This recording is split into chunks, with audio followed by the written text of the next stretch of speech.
Nais nyo bang gumising ng may malakas, matatag at masiglang mga binti araw-araw? Kalimutan na ang takot sa pagtumba o ang masakit na pulikat na nagpapahirap sa inyo.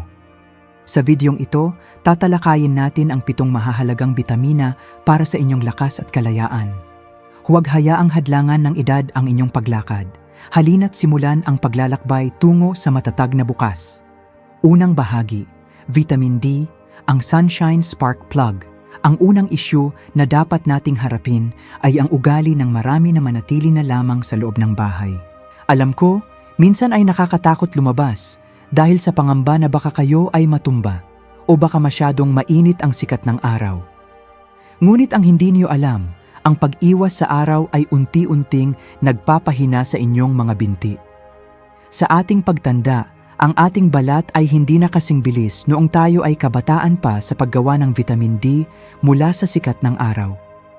Bilang inyong doktor, nais kong maunawaan ninyo ang mahalagang papel ng vitamin D. Hindi lamang ito para sa inyong mga buto. Ito ay nagsisilbing kuryente para sa inyong mga fast-twitch muscle fibers. Ito ang mga espesyal na hibla ng kalamnan na mabilis mag-react upang tulungan kayong mabawi ang balanse kung sakaling kayo ay matisod sa gilid ng carpet. Kung kulang kayo sa bitaminang ito, ang mga kalamnan nyo ay tila natutulog at hindi agad nakakasunod sa utos ng inyong utak. Bakit ito nagiging kritikal sa ating edad? Dahil ang kakayahan ng katawan ng isang senior na gumawa ng vitamin D3 ay bumababa ng mahigit 70% kumpara sa mga bata.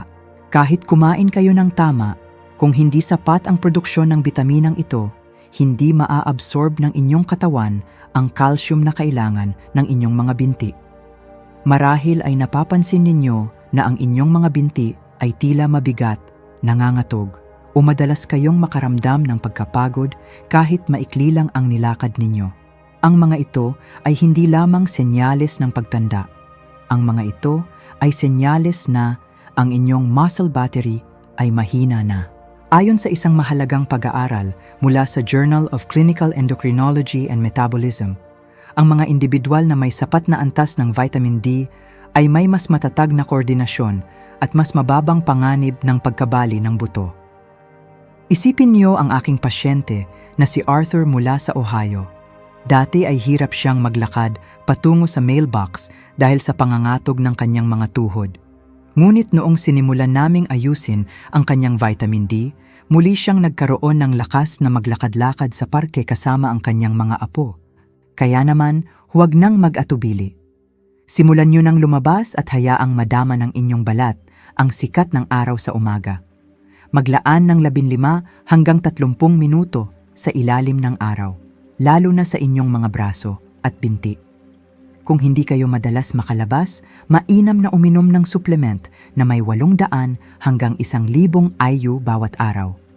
Maaari rin ninyong dagdagan ang pagkain ng matatabang isda tulad ng salmon o mackerel at mga itlog. Ang mga pagkaing ito ay natural na tulong para sa inyong lakas. Muli, ang kalusugan ay nagsisimula sa tamang desisyon. Kung mahilig kayong maglakad-lakad tuwing umaga upang sagapin ang liwanag, mangyaring mag-comment ng sunshine sa ibaba. Gusto kong malaman kung sino sa inyo ang kasama ko sa hangaring ito. Ikalawang bahagi, calcium, ang steel frame.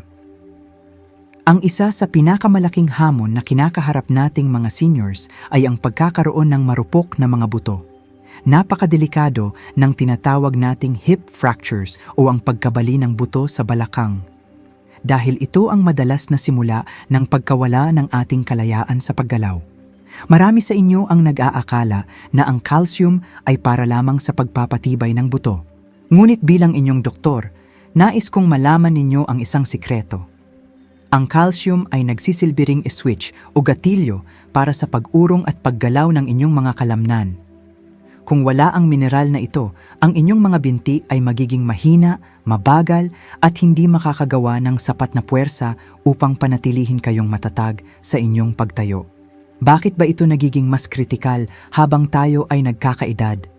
Sa ating pagtanda, ang ating mga buto ay unti-unting nawawalan ng densidad at ang ating katawan ay hindi na kasing bilis noong tayo ay bata pa sa pag-absorb ng calcium mula sa mga pagkain.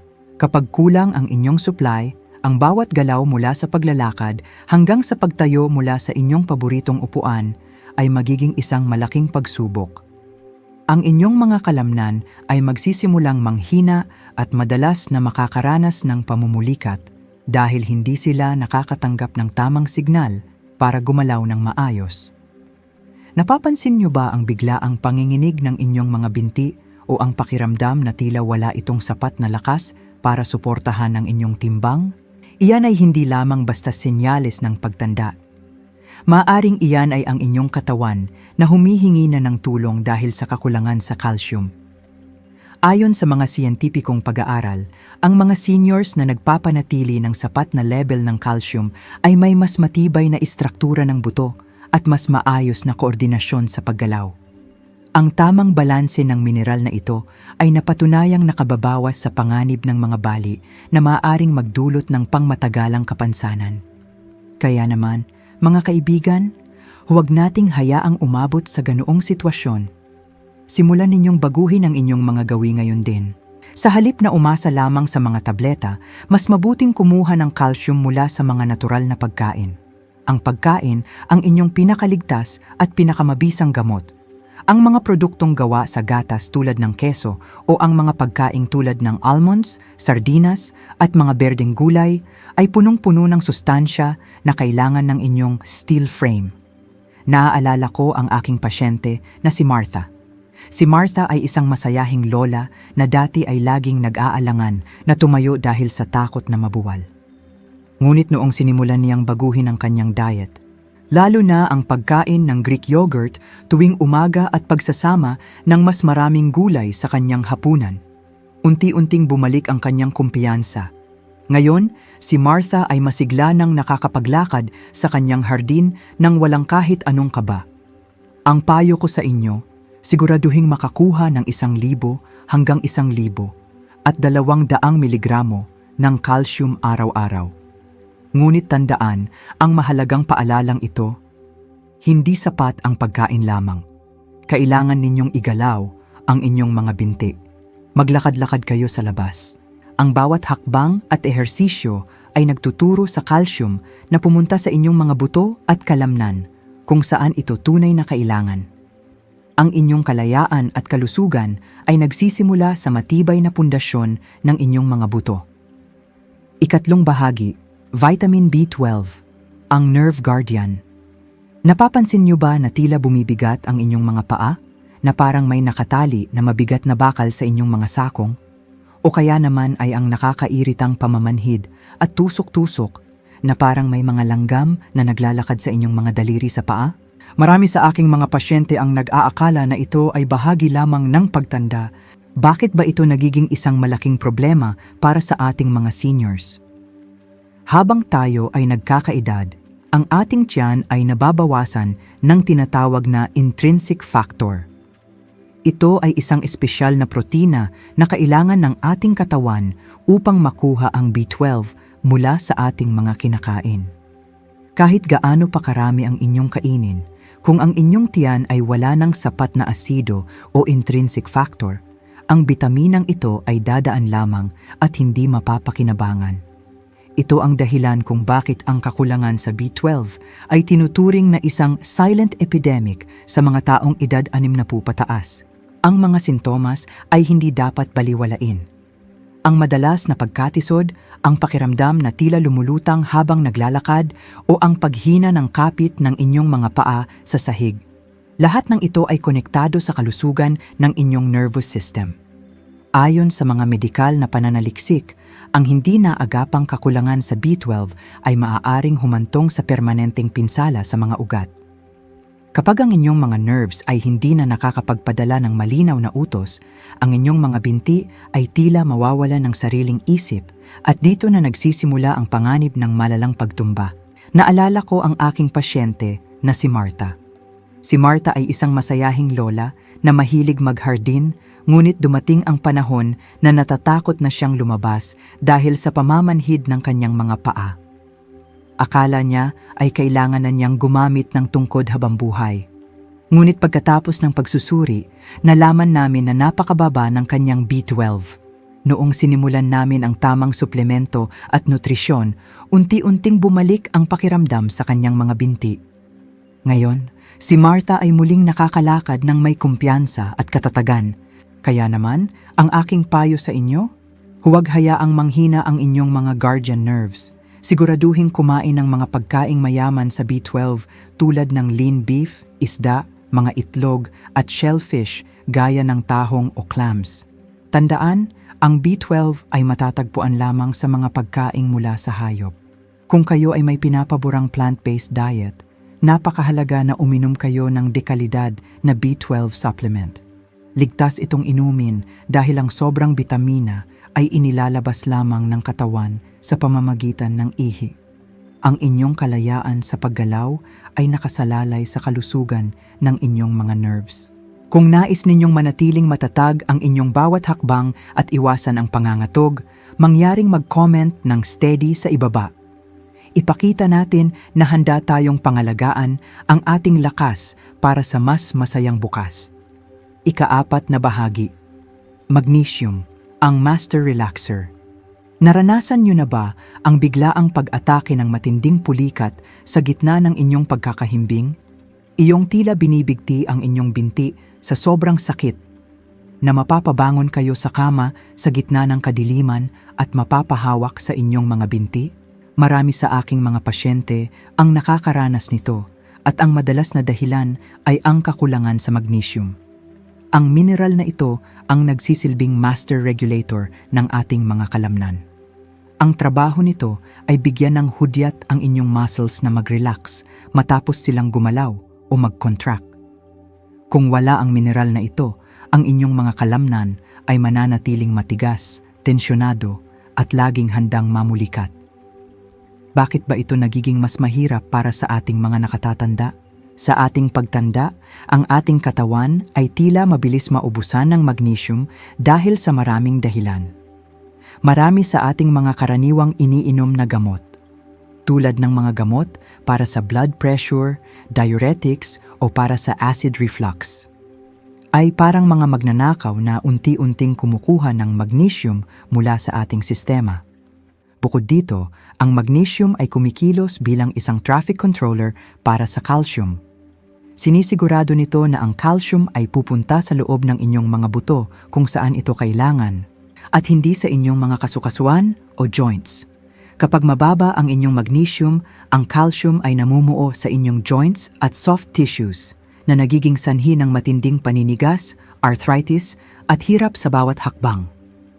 Ayon sa mga medikal na pananaliksik, ang mga seniors na may sapat na magnesium sa katawan ay hindi lamang nakakaiwas sa pulikat, kundi nagkakaroon din ng mas matibay na buto at mas maayos na daloy ng dugo. Ang mga sintomas tulad ng restless leg syndrome o ang panginginig ng binti habang nagpapahinga ay malinaw na hudyat na kailangan nyo na ng mineral na ito. Naalala ko ang aking pasyente na si Robert. Si Robert ay isang masiglang lolo na mahilig maglakad-lakad, ngunit halos hindi na siya makatulog dahil sa puyat at sakit ng binti gabi-gabi. Akala niya ay bahagi lamang ito ng kanyang pagtanda at kailangan na lang niyang tiisin.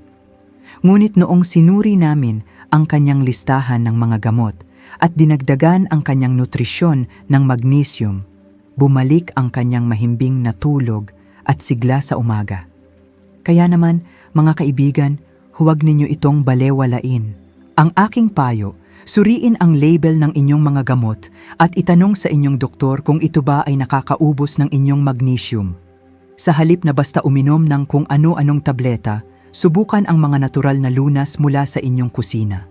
Ang isang dakot na almonds o pumpkin seeds at ang kalahating avocado sa inyong almusal ay napakalaking tulong na. Ang mga pagkaing tulad ng spinach at black beans ay puno rin ng mineral na ito. Ang pagkain ng tama ay ang inyong unang hakbang upang manatiling malambot, malakas at masigla ang inyong mga binti. Gawin itong habit at mararamdaman ninyo ang ginhawa sa bawat gabi ng inyong pahinga. Ika-5 bahagi, potassium, ang fluid balancer. Naranasan nyo na bang tumayo sa pila sa grocery o kaya ay habang nakikinig sa sermon sa simbahan? At bigla nyo na lang naramdaman na nangangatog ang inyong mga binti?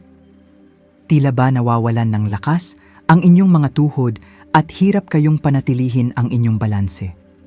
Ito ay isang karaniwang reklamo na naririnig ko sa aking klinika at madalas ay itinuturo natin ito sa simpleng pagod lamang. Ngunit sa likod ng panginginig na iyan, maaaring ang inyong katawan ay naghahanap na ng potassium. Ang mineral na ito ang pangunahing tagapamahala ng mga likido sa loob ng inyong mga cells. Ito ang nagbibigay daan sa mga electrical signals mula sa inyong utak upang makarating ng tama sa inyong mga kalamnan sa binti. Kung kulang kayo sa potassium, ang mensahe mula sa inyong utak ay hindi malinaw na nakakarating. Kaya ang resulta ay ang pangangatog, panghihina, at minsan ay ang kawalan ng kontrol sa inyong pagtayo. Bakit ito napakahalaga habang tayo ay nagkakaedad? Sa ating pagtanda, ang ating mga kidney ay hindi na kasing talas noong tayo ay bata pa sa pagbabalanse ng mga electrolytes sa ating dugo. Bukod dito, ang potassium ay may mahalagang tungkulin sa pagpapanatili ng lakas ng inyong mga buto. Tinutulungan nito na i-neutralize ang mga asido sa inyong katawan na maaaring unti-unting kumakain sa inyong bone density. Kung mababa ang inyong potassium, hindi lamang ang inyong mga kalamnan ang nanghihina, kundi pati na rin ang istruktura ng inyong mga binti ay nagiging marupok. Ito ang dahilan kung bakit ang mga seniors na sapat ang potassium ay may mas mababang panganib na magkaroon ng osteoporosis at mas matatag na balanse sa kanilang paglalakad. Ang kakulangan nito ay madalas ding nagiging sanhi ng mabilis na pagkapagod ng mga kalamnan na tila ba ang inyong mga binti ay gawa sa mabigat na semento. Isipin niyo ang aking pasyente na si George. Si George ay isang dating guro na mahilig mag-volunteer sa kanilang komunidad. Napansin niya na tuwing siya ay tatayo ng higit sa 10 minuto, ang kanyang mga binti ay nagsisimulang manginig ng kusa. Akala niya ay kailangan na niyang huminto sa kanyang mga aktibidad dahil sa katandaan. Ngunit matapos naming suriin ang kanyang nutrisyon at dagdagan ang kanyang pagkain ng mga pagkaing mayaman sa potassium, bumalik ang lakas ng kanyang mga binti. Hindi na siya nangangatog at mas matagal na siyang nakakatayo nang walang kahit anong kaba. Kaya naman mga kaibigan, narito ang aking payo para sa inyo. Huwag nating limitahan ang ating sarili sa pagkain lamang ng saging. Alam niyo ba na ang isang katamtamang baked potato, lalo na kung kasama ang balat, ay may mas mataas na potassium kaysa sa karaniwang saging? Ang saging ay mabuti, ngunit ang patatas, avocado, spinach, beans at kamote ay mas malalakas na katuwang para sa inyong kalusugan. Layunin nating makakuha ng 2,600 hanggang 3,400 miligramo ng potassium bawat araw. Ang pagkain ng iba't ibang uri ng prutas at gulay ay ang pinakamabisang paraan upang mapanatiling matatag at balanse ang inyong katawan. Ang inyong kalusugan ay nasa inyong mga kamay. Kung nais ninyong manatiling matatag at iwasan ang panginginig ng inyong mga binti, mangyaring mag-comment ng steady sa ibaba. Ipakita natin na sa pamamagitan ng tamang kaalaman at nutrisyon, kaya nating harapin ang bawat araw ng may buong tiwala sa ating sarili. Ika-6 na bahagi, Vitamin K2, ang traffic controller. Marami sa inyo ang masipag uminom ng calcium at vitamin D dahil alam ninyong mahalaga ito para sa buto. Bakit ba ito napaka-importante para sa ating mga nakatatanda? Sa ating pagtanda, ang panganib ng tinatawag nating vascular calcification o ang pagtigas ng mga ugat ay tumataas. Kapag ang inyong mga ugat ay naging matigas dahil sa maling deposito ng calcium, ang inyong mga binti ay hindi makakatanggap ng sapat na daloy ng dugo.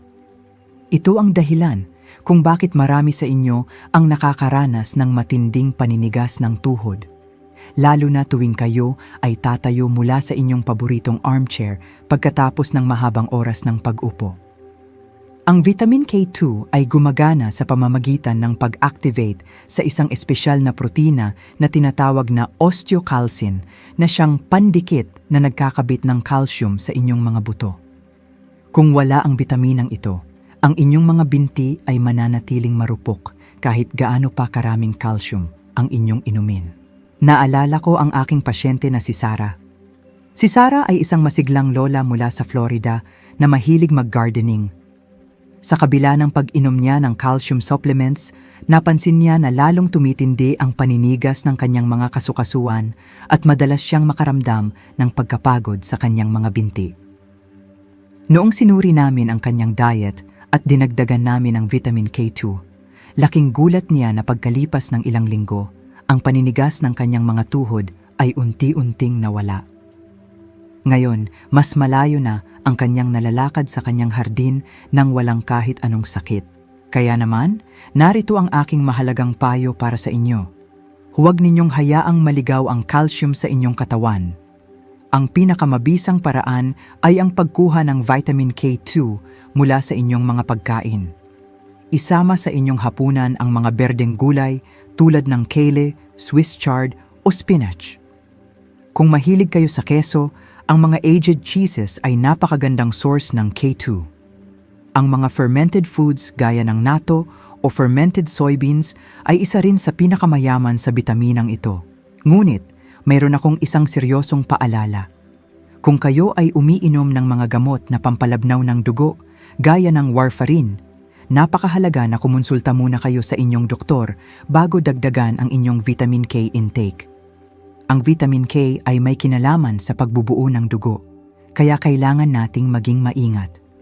Ang pagpapanatili ng tamang balanse ng vitamin K2 ay ang susi upang ang inyong mga binti ay manatiling matibay, ang inyong puso ay malusog, at ang inyong bawat hakbang ay maging ligtas at matatag.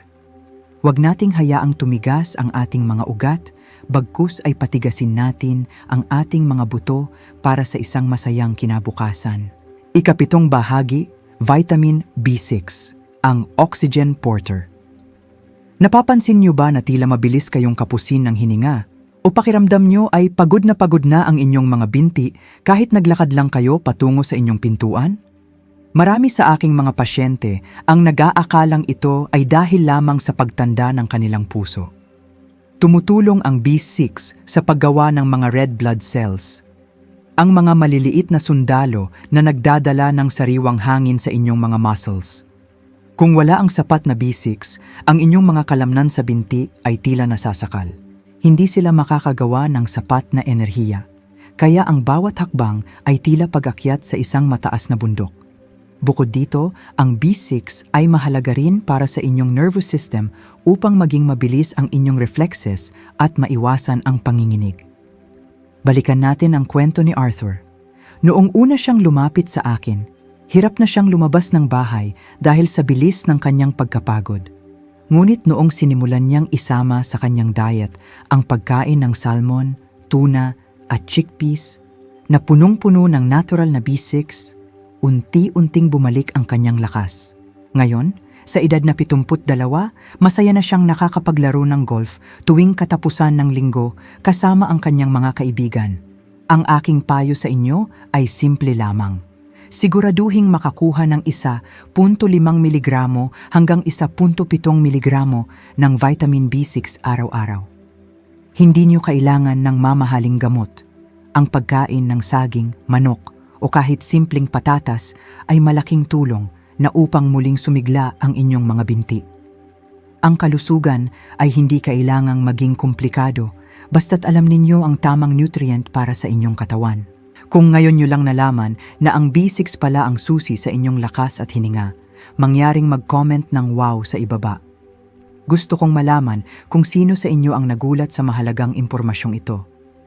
Dahil ang kaalaman kapag sinamahan ng tamang pagkilos ay ang inyong pinakamabisang sandata para sa isang malakas na kinabukasan. Maraming salamat sa inyong oras. Ang inyong kalusugan ay ang inyong pinakamahalagang kayamanan. Tandaan, hindi pa huli ang lahat para palakasin ang inyong mga binti at bawiin ang inyong kalayaan. Mag-comment sa ibaba ng isang pagbabagong gagawin nyo ngayon. Mag-subscribe sa Senior Health at ibahagi ito sa inyong mga mahal sa buhay. Manatiling masigla at may pag-asa. Pagpalain kayo lagi.